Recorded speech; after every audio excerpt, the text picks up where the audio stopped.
আমরা আল্লাহর পবিত্র নামে শুরু করছি। আমরা তার প্রশংসা করি এবং তার মহিমা ঘোষণা করি, যেভাবে তার প্রশংসা ও মহিমা করা উচিত। এবং আমরা তার সকল সম্মানিত রাসূলদের ওপর শান্তি ও বরকতের জন্য দোয়া করি, যার মধ্যে সর্বশেষ ও সর্বশ্রেষ্ঠ হলেন পবিত্র নবী মুহাম্মদ সাল্লাল্লাহু আলাইহি ওয়াসাল্লাম। ইন্দোনেশিয়ার জাভা প্রদেশের সুন্দর জেম্বার শহর থেকে জিলহজ মাসের এই ২৪তম দিনে আমরা আপনাদের আসসালামু আলাইকুম জানিয়ে স্বাগত জানাচ্ছি। যখন সালাত শুরু হলো, তখন চারপাশে ছিল পিন পতন নীরবতা। আপনি কোনো পাখির গানও শুনতে পেতেন না। প্রথম রাকাতেও কোনো শব্দ ছিল না, কোনো পাখি ডাকছিল না। কিন্তু যখন দ্বিতীয় রাকাত শুরু হলো, মনে হচ্ছিল যেন পাখিরা আমাদের দেখছিল এবং তারা গান গাইতে শুরু করল। এটা যেন নিশ্চিত করছিল যে আমরা সঠিক সময়েই সালাত আদায় করছি। আল্লাহ আমাদের কান দিয়েছেন, তাই আমাদের অবশ্যই তা দিয়ে শোনা উচিত।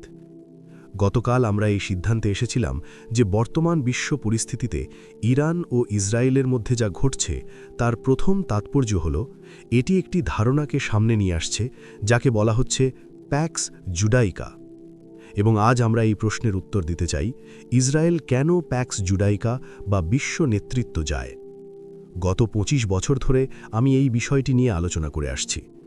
আমি আমার বই জেরুজালেম ইন দ্য কোরআনে এই প্রশ্নগুলির উত্তর দিয়েছি। আমার সমালোচকরা ২৫ বছর ধরে আমার মতামতকে ভিন্নভাবে দেখেছেন এবং মনে হচ্ছে তারা হয়তো আরও ২৫ বছর এমনই থাকবেন। কিন্তু এখন একটি পার্থক্য তৈরি হয়েছে। বিশ্বের সেই অংশে যে ঘটনাগুলি ঘটছে তা ক্রমশ আমার ব্যাখ্যাকে বাস্তবতার সাথে মিলিয়ে দিচ্ছে। তাই আমরা আল্লাহর কাছে শুকরিয়া জানাই সেই জ্ঞানের জন্য যা তিনি আমাকে দিয়েছেন, এবং আমরা দোয়া করি যেন এই জ্ঞান উম্মার কাছে পৌঁছায়, যাতে কাছের ও দূরের মানুষ এর থেকে উপকৃত হতে পারে। আমার পাশে একজন ভাই বসে আছেন, যিনি ২ দিন আগে আমাদের সাথে থাকার জন্য স্যান ফ্রান্সিসকো থেকে উড়ে এসেছেন। এটাই হলো জ্ঞানের প্রতি তার আগ্রহ। তিনি আজই স্যান ফ্রান্সিসকো ফিরে যাচ্ছেন এবং আমরা দোয়া করি যেন আল্লাহ তাকে নিরাপদে ও সহজে পৌঁছে দেন। আমি ২৫ বছর আগে স্যান ফ্রান্সিসকো গিয়েছিলাম। সেই সফরের কিছুদিন পরই আমেরিকায় 9/11-এর ঘটনা ঘটে। সেই ঘটনার ২ সপ্তাহ পর আমি যুক্তরাষ্ট্র ত্যাগ করি, কারণ আমি অনুভব করেছিলাম যে সেখানে আমার মত প্রকাশের পরিসর সীমিত হয়ে আসতে পারে, আর আমি আমার কথা বলার স্বাধীনতাকে অনেক মূল্য দিই। এটাই নীতিগত অবস্থানের একটি পরিমাপ। এরপর থেকে আমি আর কখনো যুক্তরাষ্ট্রে ফিরে যাইনি। তো ইসরায়েল কেন এই বিশ্বব্যবস্থা বা প্যাক্স জুডাইকা চায়? গতকাল আমরা আপনাদের বলেছিলাম যে কোরআনে ২ ধরনের আয়াত রয়েছে। কিছু আয়াত আছে যা মুহকামাত, অর্থাৎ স্পষ্ট ও পরিষ্কার, এবং এগুলির মর্যাদা সর্বোচ্চ, কারণ আল্লাহ এই আয়াতগুলি সম্পর্কে বলেছেন যে এগুলি হল কিতাবের মূল বা হৃদয়। কিন্তু মুহকামাত আয়াত ছাড়াও আল্লাহ বলেছেন কোরআনে দ্বিতীয় আরেক ধরনের আয়াত আছে, আর সেগুলি হল মুতাশাবিহাত। এগুলি এমন আয়াত যা বোঝার জন্য গভীর ব্যাখ্যার প্রয়োজন হয়। এগুলিকে সাধারণ আক্ষরিক অর্থে বোঝা উচিত নয়। অনেক সময় স্বপ্ন ও দর্শন মুতাশাবিহাত হিসেবে আসে। যেমন ইউসুফ আলাইহিসসালাম দেখেছিলেন সূর্য, চাঁদ এবং 11টি তারা সিজদা করছে। এটা আক্ষরিক অর্থে বোঝার বিষয় নয়। এখানে আল্লাহ যখন এটা বলেছেন তখন তিনি অন্য কিছু বুঝিয়েছেন। এটি প্রতীকী। সূর্য তার বাবাকে, চাঁদ তার মাকে এবং 11টি তারা তার ভাইদের প্রতীক। যখন ইব্রাহিম আলাইহিসসালাম স্বপ্নে দেখলেন তিনি তার পুত্রকে উৎসর্গ করছেন, এটিও একটি বিশেষ দর্শন ছিল। এটিকে কেবল সাধারণ অর্থে দেখার সুযোগ নেই। আল্লাহ কখনও মানব জীবনের ক্ষতি করার নির্দেশ দেননি। এর ব্যাখ্যা করার প্রয়োজন ছিল। আল্লাহ যখন এটা দেখালেন তখন এর গভীর অর্থ ছিল। তাই যখন তিনি তার পুত্রকে উৎসর্গ করতে প্রস্তুত হলেন, আল্লাহ তাকে থামিয়ে দিলেন এবং জানালেন যে তিনি পরীক্ষায় উত্তীর্ণ হয়েছেন। এর একটি ব্যাখ্যা হল, এই স্বপ্নের অর্থ ছিল যে এই পুত্রের বংশধরদের একদিন এক বিশাল ত্যাগের মধ্যে দিয়ে যেতে হবে, আর সেই ত্যাগের দৃশ্য আমরা বর্তমানে গাজায় দেখতে পাচ্ছি। কিন্তু যখন আমরা কোনো আয়াতের তাউইল বা ব্যাখ্যা করি, তখন আমাদের মনে রাখতে হবে যে সব সময় বলতে হবে আল্লাহই সবচেয়ে ভালো জানেন। কেবল আল্লাহই নিশ্চিত করতে পারেন যে একটি ব্যাখ্যা সঠিক। তাই উম্মার মধ্যে মতভেদ তৈরি করার জন্য এই বিষয়গুলি ব্যবহার করবেন না। 1000 বছর আগে কেউ কোনো আয়াতের একটি ব্যাখ্যা করেছে বলে তার বাইরে আর কোনো ব্যাখ্যা হতে পারে না, এমনটা ভেবে তর্কে জড়ানো উচিত নয়। এটি জ্ঞানের সীমাবদ্ধতা। যদি আপনি একটি ব্যাখ্যা করেন এবং তা ভুল হয়, তাহলে সময়ের স্রোতে হারিয়ে যাবে। আগামীকালই মানুষ তা ভুলে যাবে। হ্যাঁ, আগামীকালই তা ভুলে যাবে। কেউ তা গ্রহণ করবে না। আর যদি আপনি একটি ব্যাখ্যা করেন এবং তা সঠিক হয়, তাহলে এর সঠিকতার প্রমাণ হল এটি অবশেষে সবাই গ্রহণ করবে, এটি সত্য হিসেবে স্বীকৃত হবে এবং টিকে থাকবে। তাহলে এখন চলুন প্রশ্ন করা যাক, কেন? এবং আজ সকালে আমরা সুন্দর জেম্বার থেকে এই প্রশ্নের উত্তর দিচ্ছি। আমাদের পাশে পাখিরা গান গাইছে। আমরা এটা কেবল এই উম্মার ভালোর জন্য করছি না, বরং আমরা জ্ঞানী সমাজের কাছে বিষয়টি তুলে ধরার চেষ্টা করছি। প্যাক্স জুডাইকা কেন? ইসরায়েল কেন বিশ্বের প্রভাব বিস্তারকারী রাষ্ট্র হতে চায়? কেন ইসরায়েল সেই ইতিহাসের শেষ অংশ হতে চায়? আমরা বলেছিলাম একটি প্রভাব বলয় বা ছায়া 3টি অংশে গঠিত হবে, এবং আমরা ব্যাখ্যা করেছি যে এই ছায়া হল দাজ্জালের, এবং দাজ্জালের ছায়া 3টি যুগে প্রকাশিত হবে। কোরআনের নির্দেশনার আলোকে আমরা এই সিদ্ধান্তে এসেছিলাম যে ছায়ার প্রথম অংশটি ছিল প্যাক্স ব্রিটালিকা। ব্রিটেন একসময় বিশ্ব রাজনীতি নিয়ন্ত্রণ করতে চেয়েছিল। ব্রিটেনের আগে এমন কোনো রাষ্ট্র ছিল না যা পুরো বিশ্বকে এক ছাতার নিচে আনতে চায়। পবিত্র রোমান সাম্রাজ্য কখনো পুরো বিশ্ব শাসন করতে চায়নি, কিন্তু ব্রিটেন তা চেয়েছিল এবং পবিত্র ভূমির প্রতি তাদের এক ধরনের বিশেষ আগ্রহ ছিল। এরপর আমরা দেখলাম প্যাক্স আমেরিকানা। যুক্তরাষ্ট্র বিশ্ব রাজনীতিতে প্রভাব বিস্তার করতে চায় এবং পবিত্র ভূমির প্রতি যুক্তরাষ্ট্রেরও এক ধরনের গভীর আগ্রহ রয়েছে। যুক্তরাষ্ট্র ইসরায়েলের প্রতি সমর্থন বজায় রাখার জন্য অনেক সময় বৈশ্বিক মতামতের ভিন্ন পথে হাঁটে, এমনকি অনেক সময় নিজের জনগণের মতের বাইরে গিয়েও সিদ্ধান্ত নেয়। এটাই হলো সেই গভীর আগ্রহ। এবং তারপর আমরা বলেছিলাম যে ইতিহাসের এই প্রথম 2টি অধ্যায়ে একটি নির্দিষ্ট উপায়ে কাজ করেছে। প্যাক্স ব্রিটানিকা এবং প্যাক্স আমেরিকানার উদ্দেশ্য ছিল প্যাক্স জুডাইকার জন্য পথ প্রস্তুত করা। যখন প্যাক্স জুডাইকা প্রতিষ্ঠিত হবে, তখন সেই অদৃশ্য ছায়াটি সরে যাবে এবং মূল ফিতনা বা দাজ্জাল সশরীরে আবির্ভূত হবে। দাজ্জাল একজন মানুষ হিসেবে আবির্ভূত হবে। নবী সাল্লাল্লাহু আলাইহি ওয়াসাল্লাম তাকে একজন যুবক হিসেবে বর্ণনা করেছেন। তার শারীরিক গঠন এবং চুলের ধরন সম্পর্কে হাদিসে বর্ণনা রয়েছে। এটি কোনো রূপক নয়, এবং সে জেরুজালেমে অবস্থান করে নিজেকে বিশ্ব নেতা দাবি করবে এবং বলবে, আমি মাসিহ। কিন্তু সে মাসিহ হবে না, কারণ আসল মাসিহ হলেন ঈসা ইবনে মারিয়াম। আল্লাহর শান্তি বর্ষিত হোক তাদের উভয়ের উপর। হ্যাঁ, সুতরাং মাসিহ তো ঈসা, কিন্তু সে ঈসা হবে না, সে হবে ভণ্ড মাসিহ, আল মাসিহ আদ-দাজ্জাল।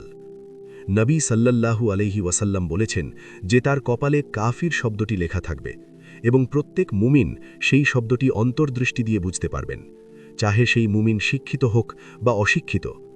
তাহলে প্রশ্ন হলো, একজন মুমিন কেন বুঝতে পারবে কিন্তু অন্যরা কেন পারবে না? কারণ তাদের আত্মিক দৃষ্টি থাকবে না। কাউকে যদি ডাক্তার দিয়ে চোখ পরীক্ষা করানো হয়, রিপোর্টে আসবে তার চোখ ঠিক আছে, কিন্তু চোখ থাকা সত্ত্বেও সে কেন সত্য দেখতে পায় না? নবীজি দাজ্জাল সম্পর্কে বলেছেন তার ডান চোখে ত্রুটি থাকবে এবং সে বাম চোখ দিয়ে দেখবে। এটি একটি ফোলা আঙুরের মতো দেখাবে, কিন্তু তোমাদের রব এক চোখা নন। আমরা বলি এটি মুতাশাবিহাত বা রূপক হতে পারে, কিন্তু অনেকে বলেন এটি আক্ষরিক। সুতরাং যখন দাজ্জাল নিজেকে মসিহ দাবি করবে, তখন যারা কেবল বাহ্যিক দৃষ্টি দিয়ে বিচার করে তারা বিভ্রান্ত হতে পারে। আমরা বলি, যখন বলা হয় সে বাম চোখ দিয়ে দেখে, এর প্রতীকী অর্থ হতে পারে বাহ্যিক জগৎ বা বস্তুবাদী দৃষ্টি, আর ডান চোখে অন্ধ থাকার অর্থ হতে পারে অভ্যন্তরীণ বা আধ্যাত্মিক অন্ধত্ব। আর যারা দাজ্জালকে অনুসরণ করবে, যারা প্রযুক্তির মোহে সারাক্ষণ ডুবে থাকে এবং সত্য থেকে বিমুখ, তারা অভ্যন্তরীণভাবে অন্ধ হতে পারে। আল্লাহ পবিত্র কোরআনে এমন মানুষদের সম্পর্কে বলেন, তাদের চোখ আছে কিন্তু তারা দেখতে পায় না। আল্লাহ বলেন, তাদের কান আছে কিন্তু তারা শুনতে পায় না। আল্লাহ আরও বলেন, তাদের হৃদয় আছে কিন্তু তারা অনুধাবন করে না। আল্লাহ তাদের তুলনা করেছেন চতুষ্পদ জন্তুর সাথে, এমনকি তারা তার চেয়েও বেশি পথভ্রষ্ট। আর এখন আমরা সূরা সাবাতে যাব এবং আরও একটি আয়াতের দিকে নজর দেব, যার ব্যাখ্যা আমাদের করতে হবে। এবং যখন আমরা এই আয়াতের ব্যাখ্যা করব, আমরা বুঝতে পারব কেন প্যাক্স জুডাইকা আসছে, কেন ইসরায়েল বিশ্ব রাজনীতিতে কেন্দ্রবিন্দু হতে চায়। আমরা বুঝতে পারব কেন ইসরায়েল অনেক আন্তর্জাতিক নিয়মনীতির তোয়াক্কা করে না। আমরা বুঝতে পারব কেন তারা নিজেদের একটি স্বতন্ত্র অবস্থানে নিয়ে যেতে চায়। আমরা ইতোমধ্যেই এই বিষয়টি আমাদের বইতে বিস্তারিত আলোচনা করেছি। যদি এই ব্যাখ্যা সঠিক হয়, তবে সত্য একদিন প্রতিষ্ঠিত হবেই। সুলেমান আলাইহিসসালাম, তিনি ছিলেন বাদশাহ এবং নবী। ইসরায়েলের পবিত্র রাষ্ট্র তখন বিশ্ব শাসন করছিল, এবং সুলেমান আলাইহিসসালাম একটি দর্শন দেখেন। কখনো কখনো দর্শন ঘুমের মধ্যে দেখা যায়, আবার কখনো জাগ্রত অবস্থায়। তো সুলেমান আলাইহিসসালাম একটি দর্শন দেখেন এবং তিনি বুঝতে পারেন এটি একটি পরীক্ষা। আল্লাহ বলেন, আমরা তাকে একটি পরীক্ষার মধ্যে ফেলেছিলাম। তিনি কি দেখেছিলেন? যখন আমরা তার সিংহাসনে একটি জাসাদ বা আত্মাহীন দেহ রাখলাম। জাসাদ হল এমন একটি শরীর যার কোনো আত্মা বা বিবেক নেই। যখন মূসা আলাইহিসসালামের সময়ে সামিরি সোনার বাছুর তৈরি করেছিল, আপনারা নিশ্চয়ই সেই ঘটনার কথা জানেন। সে তার কারিগরি বিদ্যা দিয়ে সেটি এমনভাবে তৈরি করেছিল যে বাতাস বইলে সেটি থেকে শব্দ আসত, এবং কোরআন সেই বাছুর সম্পর্কে বলেছে যে এটি ছিল একটি জাসাদ, একটি দেহ যার কোনো প্রাণ ছিল না। আজকের যুগের অনেক যান্ত্রিক ব্যবস্থার মতোই। কিন্তু সুলেমান আলাইহিসসালাম তার সিংহাসনে যা দেখেছিলেন তা কোনো বাছুর ছিল না। যদি কেউ সিংহাসনে বসে থাকে তবে তাকে অবশ্যই মানব আকৃতির হতে হবে, কিন্তু সে দেখতে মানুষের মতো হলেও তার মধ্যে মানবিক রূহ বা আত্মার অভাব ছিল, তাই তাকে জাসাদ বলা হয়েছে। যখন সুলেমান আলাইহিসসালাম এটি দেখলেন, তিনি বুঝতে পারলেন এটি সাধারণ কিছু নয়। যদি কোনো সাধারণ মানুষ হতো তিনি তাকে সরিয়ে দিতেন, কিন্তু তিনি আল্লাহর কাছে দোয়া করলেন। এটি কোরআনের অত্যন্ত তাৎপর্যপূর্ণ একটি আয়াত যা শেষ জামানা এবং দাজ্জাল সম্পর্কে ইঙ্গিত দেয়। এটি ব্যাখ্যা করে কেন দাজ্জাল বিশ্ব শাসন করতে চায়। তিনি বললেন, হে আমার রব, আমাকে ক্ষমা করুন এবং আমাকে এমন এক রাজত্ব দান করুন যা আমার পরে আর কারোর জন্য হবে না, এবং আমার মতো রাজত্ব আর কখনো হবে না। কারণ তিনি বুঝতে পেরেছিলেন যে তার সিংহাসনে বসা ওই সত্তাটি অশুভ এবং সে পবিত্র জেরুজালিম থেকে বিশ্ব শাসন করতে চায়। তিনি চান না যে সেই অশুভ শক্তি তার পবিত্র রাজত্বের উত্তরাধিকারী হোক। সেই জাসাদ দাজ্জালেরই একটি ইঙ্গিত হতে পারে। যখন সুলেমান আলাইহিসসালাম এই দোয়া করলেন, আল্লাহ তার দোয়া কবুল করলেন, এবং যখন তিনি মৃত্যুবরণ করলেন তার সেই অলৌকিক রাজত্ব সমাপ্ত হল, এবং সেই রাজত্ব আজ পর্যন্ত আর কেউ ফিরে পায়নি। কিন্তু দাজ্জাল এখনও তার পরিকল্পনা নিয়ে এগিয়ে যাচ্ছে। সে একটি রাষ্ট্র ব্যবস্থা গড়ে তুলেছে এবং এখন সে চায় সেই রাষ্ট্রটি বিশ্বের নেতৃত্ব দিক, যাতে সে নিজেকে মাসিহ হিসেবে ঘোষণা করতে পারে। দ্বিতীয়ত, আল্লাহ সুলেমান আলাইহিসসালামকে এমন ক্ষমতা দিয়েছিলেন যে তিনি বাতাস নিয়ন্ত্রণ করতে পারতেন। বাতাস তার আদেশে প্রবাহিত হতো। আর আজ আমরা দেখছি শেষ জামানায় দাজ্জাল বা আধুনিক প্রযুক্তি ব্যবহার করে জলবায়ুর ওপর প্রভাব বিস্তারের চেষ্টা করা হচ্ছে। সুতরাং এই আয়াতটি আমাদের বুঝতে সাহায্য করে কেন ইসরায়েল বিশ্ব নেতৃত্বে আসতে চায়। উত্তর হল যাতে দাজ্জাল তার মিথ্যা দাবি নিয়ে বিশ্বের সামনে দাঁড়াতে পারে। যারা ইসরায়েল রাষ্ট্রকে অন্ধভাবে সমর্থন করছে তারা হয়তো তাকে নেতা হিসেবে মেনে নেবে, কিন্তু যারা ঈসা আলাইহিসসালামের প্রকৃত অনুসারী এবং যারা শেষ নবীর উম্মত, তারা সত্য বুঝতে পারবে। আমরা বলবো এটি মিথ্যা এবং আমরা তাকে প্রত্যাখ্যান করব। আগামীকাল আমরা রাষ্ট্র এবং পবিত্রতা নিয়ে আরও আলোচনা করব। ধন্যবাদ। কোনো প্রশ্ন আছে? আলহামদুলিল্লাহ। প্রশ্ন: জেরুজালেম থেকে দাজ্জালের আবির্ভাবের প্রেক্ষাপট তৈরির জন্য ইরানের বর্তমান পরিস্থিতি কি ইঙ্গিতপূর্ণ? উত্তর: বর্তমান পরিস্থিতির দিকে তাকালে দেখা যায় ইসরায়েল তার সামরিক পদক্ষেপে বেশ অগ্রসর হয়েছে। অন্যদিকে ইরান হয়তো প্রচলিত পদ্ধতিতে এর জবাব দিতে চ্যালেঞ্জের মুখে পড়েছে। যারা মনে করেন ইরান কৌশলগতভাবে সুবিধাজনক অবস্থানে আছে তাদের মত ভিন্ন হতে পারে, কিন্তু আমাদের বিশ্লেষণে ইরানকে এখন তাদের প্রতিরক্ষা নীতি নিয়ে নতুন করে ভাবতে হবে। যেমনটি পাকিস্তান, উত্তর কোরিয়া বা অতীতে সোভিয়েত ইউনিয়ন করেছিল, তারা নিজেদের সুরক্ষার স্বার্থে প্রতিরোধকমূলক বা ডিটারেন্ট শক্তি অর্জন করেছিল।